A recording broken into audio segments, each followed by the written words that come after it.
In comics, the strips are often done by so many different writers. For a few months, there'll be one writer doing it, then another writer takes over, then another artist takes over.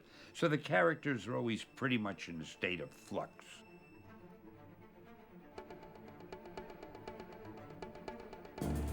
I really got into comics sort of by accident. I applied for a job at this publishing company, and I found out they specialized in comics. And I figured, well, I'll stay here for a little while and get some experience, and then I'll get out into the real world. But before I knew it, I was writing some of the stories, and I started doing some of the editing and the art directing, and it was interesting. And I was working with artists who were tremendously talented, and I thought, gee, this is fun. So before I knew it, it was 50 years had gone by, and I'm still waiting to get out into the real world.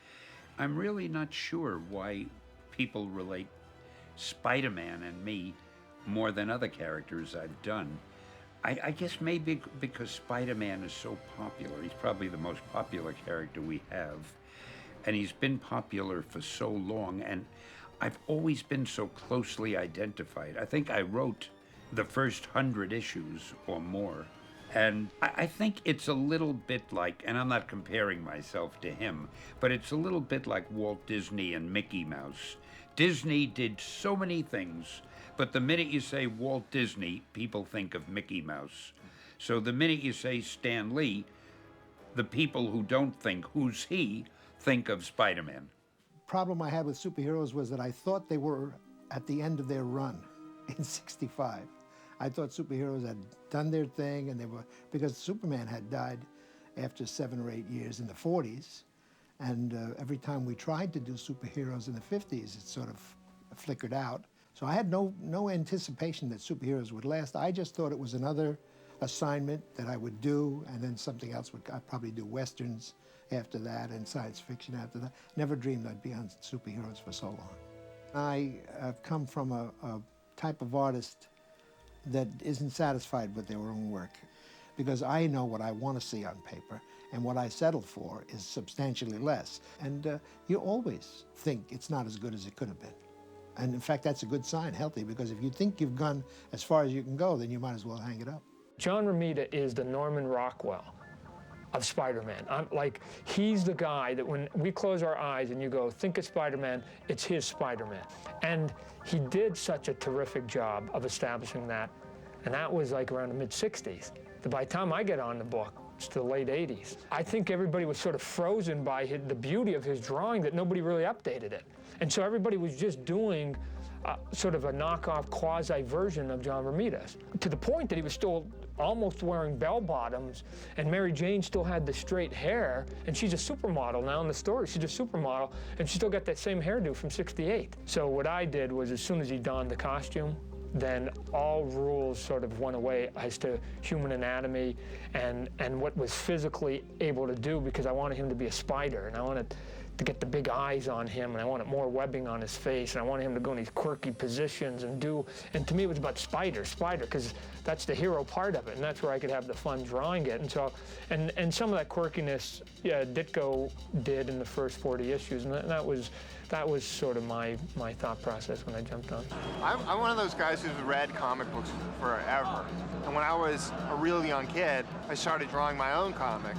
That's how my life evolved. I started drawing them there, and then eventually I was publishing my own fanzines, and I went from there to actually getting work in the comic book field, and eventually working on, Spider-Man, which was a great book to be doing. It was a weird thing, because I was following Todd. Todd was immensely popular on the Spider-Man book. Sort of the expectations were that sales were going to go down when I took over, because this, he's following the hottest guy in comics. And as it turned out, sales went up when I kind of started taking over the book.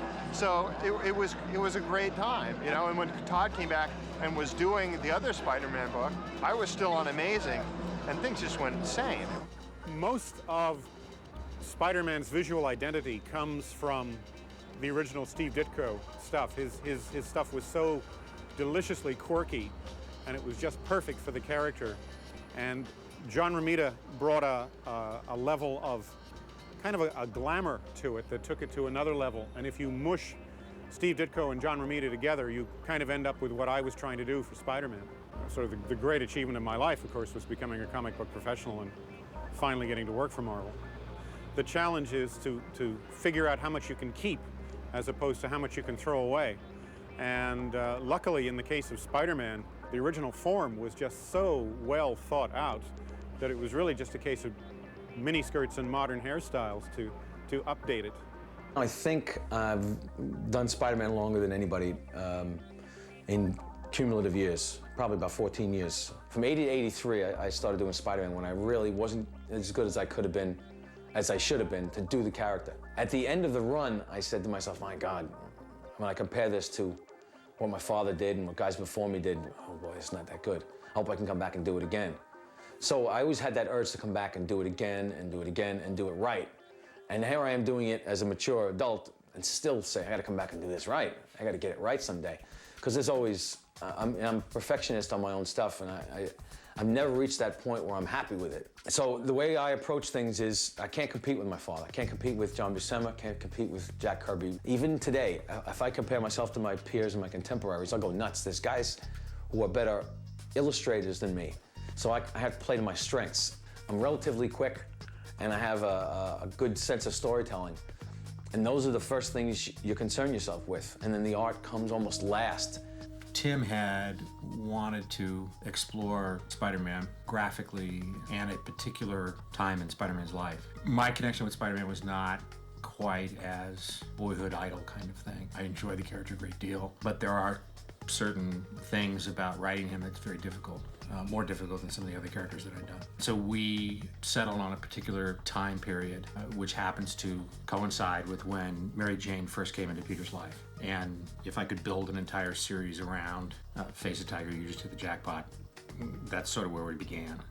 It was actually the period where the period in the comics where I first discovered the character, the early Romita issues, as opposed to the Ditko issues. It had always remained my favorite era, and in deciding, in being given the opportunity to do a Spider-Man story, Jeff and I have a history of retelling early episodes in careers of superheroes, and this was my favorite career, and so now I'm struggling like crazy to draw pretty girls and, to emphasize what was emphasized in that original run, and yet have it still be what I do. The goal of Ultimates was to introduce new readership to Spider-Man and hopefully formulate a bridge for those readers to then come into the regular Marvel Universe. I think that's worked out beautifully. Ultimate Spider-Man is what he should be. He should be a teenager in the year 2001. And as you know, for the past 40 years, as our creative community has gotten older and our fans have gotten older, we've let the character age. What we were able to do with Ultimate Spider-Man is bring out the cues that kids are used to. In 1960, it was really cool to work for a newspaper. In the year 2000, it's much cooler to be a webmaster. A chemistry kit in the basement, that was standard operating equipment in the 60s. Nobody knows what a chemistry kit is now. It's not the thing that you need. So there were a whole bunch of updates that related to modern cues, what school life was like, etc. But what we really did is what the movie does, is we take the teenager and we make him a teenager. Back in the 60s, it was sort of like, Revenge of the Nerds is kind of what we envisioned Peter Parker as being. Whereas today, the shift is more of, he's not a shy kid, but he's more of a brooding kid. And that slight shift, I think, really hit a vein. And I think also what happened was that it was a testimonial to the character and how forgiving Spider-Man fans could be. Because we thought that the character was dying on us. We thought we were losing him. And then we realized, you know what, the fans were just waiting for something good to come around. And the minute we gave them good Spider-Man, bam, there they were.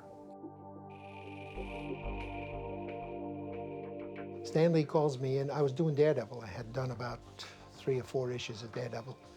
And Stan Lee called me in and asked me, what do I think about doing Spider-Man? And being an artist for hire, I said, sure, I'll help out.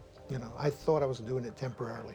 So that was my strangest twist, was that I thought I was doing it temporarily, ended up doing it for 7 years in a row and intermittently for 25 years, 30 years. I didn't like him at first because he was beating up on Daredevil. I remember that vividly, that, wow, this guy's a bad guy. My father had explained to me he's kind of he's a good guy, but nobody really likes him. The cops are after him, and the newspapers don't like him. So I had this opinion of him, kind of an anti-hero. I didn't know what that meant at the time, but I knew what I felt about him. So when my father started drawing him, I always knew that he wasn't well liked, and that was such a strange feeling to me. He's a superhero, but the cops don't like him. The cops are after him. And then when he takes his costume off, he's doted on by his aunt. And then he lives just not too far from us, because we lived in Queens at the time. He lives over in Forest Hills. No kidding. Wow, let's go past it. You know, father drove me past the area. It was a live guy to me. It was an actual person, because I was at the age where I was very easily affected by it. It was wonderful having an extra brother and one who didn't make fun of me. I first met Spider-Man when I was about 13 years old. I missed his initial appearance in Amazing Fantasy, but I got the first issue, Amazing Spider-Man #1. And I was kind of blown away that here was a guy who was about my age being a superhero.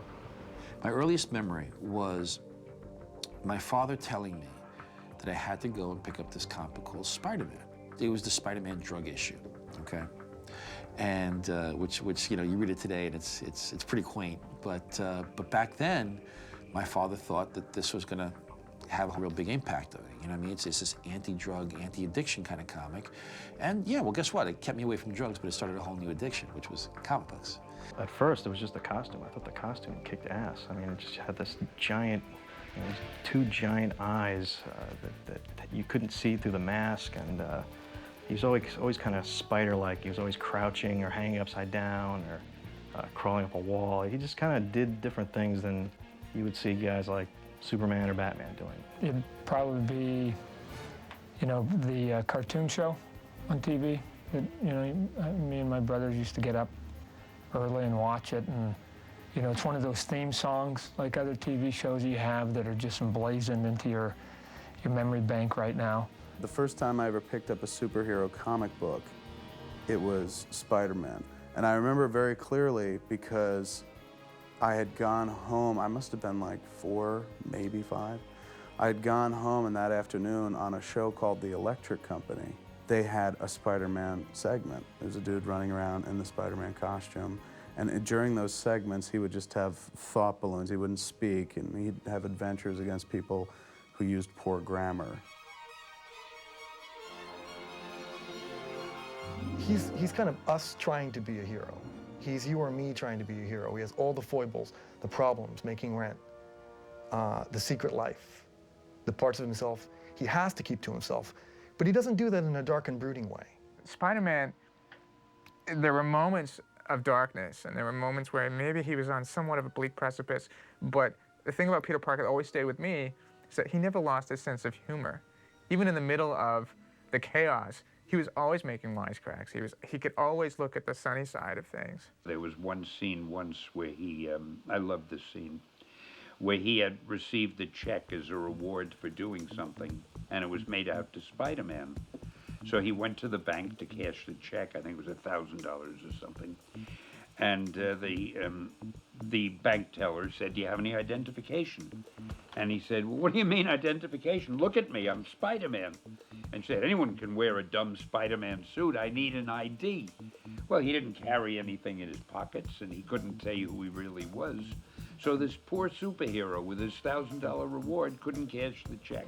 He was a flawed human being. He was a nerd, didn't really know what life was about, and all of a sudden, boom, you get hit by a bolt of lightning, or in this case, bitten by a radioactive spider, and you got superpowers. And so those are actually, for me, more interesting stories to go, well, here's somebody who doesn't even know how to get through a 9-to-5 day, let alone try and come up with world peace, because now he's got superpowers. Peter's problems were really practical. They were, you know, I don't have enough money in order to go on a date, if I could get a date, and if I had someone to take to a date. I mean, and it was just at that level that Peter existed. He was the typical kid, you know, doted on by his aunt, got the snot beat out of him all the time, got colds. You know, his costume wouldn't fit. First couple fights, he actually got shellacked. If you actually read them, he actually didn't know how he was supposed to be a hero. And to me, being a hero is sort of like a job. You have to grow into it. And those early issues, he was very naive. I tried to get stories where sometimes the world was in danger unless he could get to a certain place and stop the villain. But at the same time, his aunt was ill, and if he didn't bring her medicine, she might die. But they were both in different directions. He was only one guy. What would he do? And I loved those kind of problems, and how would you solve it? I love Doc Ock. One thing I love about him is his name. I like nicknames. So I originally called him Dr. Otto Octavius. And then I thought, wow, he'll have a nickname. We'll call him Dr. Octopus. But then as I started writing it, I started calling him Doc Ock. And man, I really related to that. Doc Ock, that's great. My favorite Spider-Man villain is Dr. Octopus. I just think he's a terrific visual. He's just a lot of fun to draw.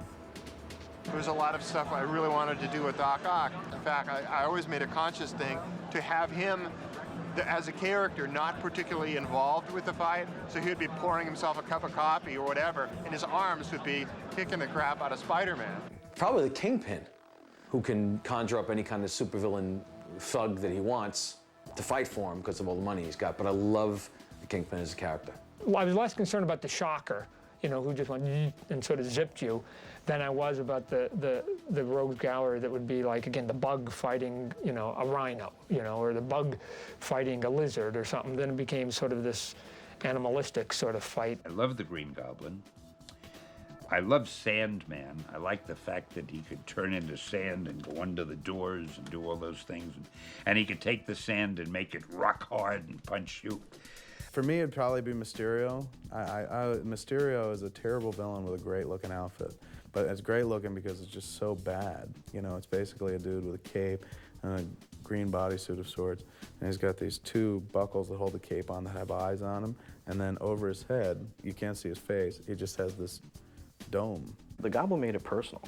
The Goblin went through the trouble of finding out who Spider-Man is. I guess Spider-Man early on really kind of busted up a lot of the Green Goblin's early gigs. He just kept stopping them.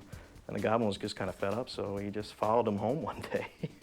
And he dulled his spider sense, his danger warning sense, and he followed Peter Parker home, or followed Spider-Man home and changed it to Peter Parker, and he knew where he lived.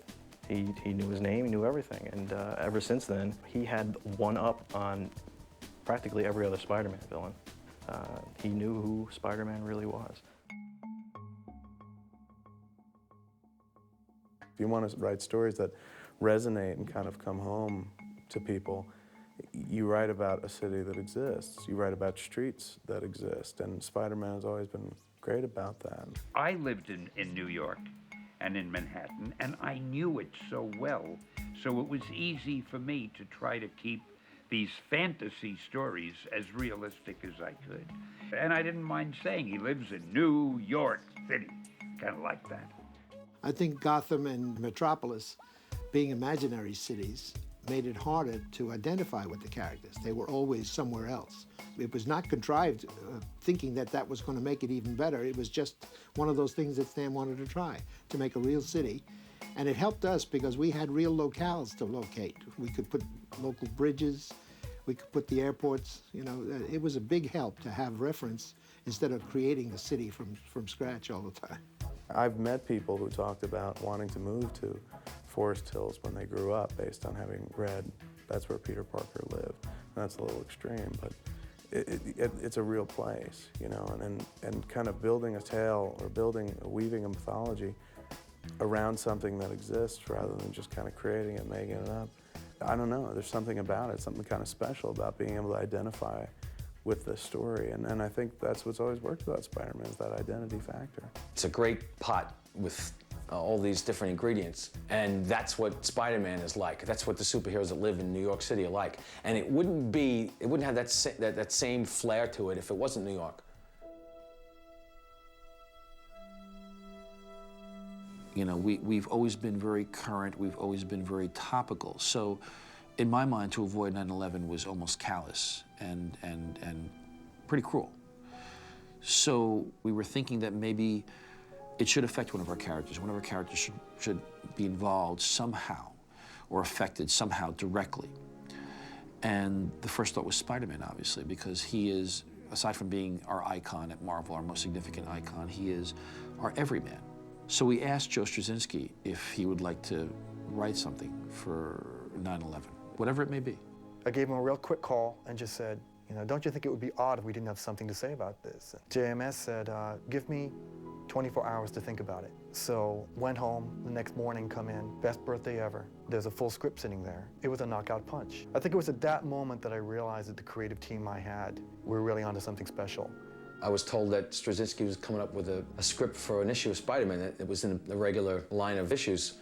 Somebody said to him, why aren't you doing anything about the trade centers in Spider-Man? And he said, because there's no words. And those words triggered something in him. And he went back to his trailer while he's working on a movie or something. And 2 hours later, he came up with the script. After I read it, I realized it was the right thing to do. It just absolutely broke me up. I cried like a baby. After crying for 4 days after the attacks, it was the same reaction. This is beautiful work, and this has got to be done. Getting all the reference and doing the book and illustrating it properly took more out of me than I suspected. I was aware when he took on the job that it was going to be a killer. I only did one pin-up poster, and it depressed me for a week. And he took a very difficult story on. It took him like 3 times longer than usual. And he needed to talk to me because it was actually depressing. I mean, we were on the verge of tears working on these things. So it was a very difficult time. I don't know how he did it.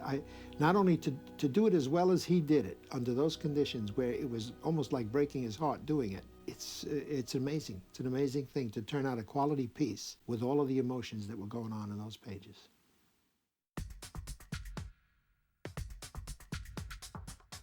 Those words that Uncle Ben had mentioned to him, you know, with great power comes great responsibility, I think really stood with Spider-Man, and to this day he still lives with that responsibility, that he's got the ability to make a difference, and he's going to make a difference. There's a character called Ezekiel in one of the issues of Spider-Man, who is basically has the same powers as Spider-Man, and he asks Peter Parker, why didn't you capitalize on it the way I did? I made some money, and I'm putting this money to good use. And that's a question that Peter Parker, Spider-Man at the time, has to answer. You know, I had to do this kind of thing, and I had to do that kind of thing first because of my Uncle Ben. Well, the key phrase has always been, with great power comes great responsibility. And I think that sums it up. And I don't know where Stan got that, but it was almost in the original concept. In other words, when you get these gifts, if you don't use them properly, you've betrayed the gift you got. I think that's the single most vital core element of the character, is somebody who's handed these great powers, who's not ready for it. He's not Superman, he's not born to it, he's not Batman, he hasn't trained for it. And he goofs up, he messes up big time. And he learns a very, very powerful lesson. And it shapes his whole character from that point on. I think the moral couldn't be summed up better than with great power must come great responsibility. And they're kind of words to live by. You know, it's a real do unto others. Batman doesn't have a real kind of simple, boil it all down to this one phrase methodology. For me, it's about guilt. Peter Parker has power and responsibility, but ultimately he has guilt. He'll never, ever quite make it. That freedom is elusive. Great power and great responsibility, they certainly resonate, and certainly responsibility grows out of this guilt that he has, but for me, it's the G word, guilt. I think it's just the same sort of everyday virtues that we've all been taught, you know, as we grow up. But I think the beauty of Spider-Man, of course, is that he is every man, every woman. It's that mask, you know, it's colorless, it's genderless. It's just a mask with somebody cracking wise underneath it, and that can be any one of us, you know. What the moral is, you know, again, there's a million morals that you can walk away from that, but I think the underlying message is that any one of us, you know, given a small bite from a radioactive spider, could be Spider-Man.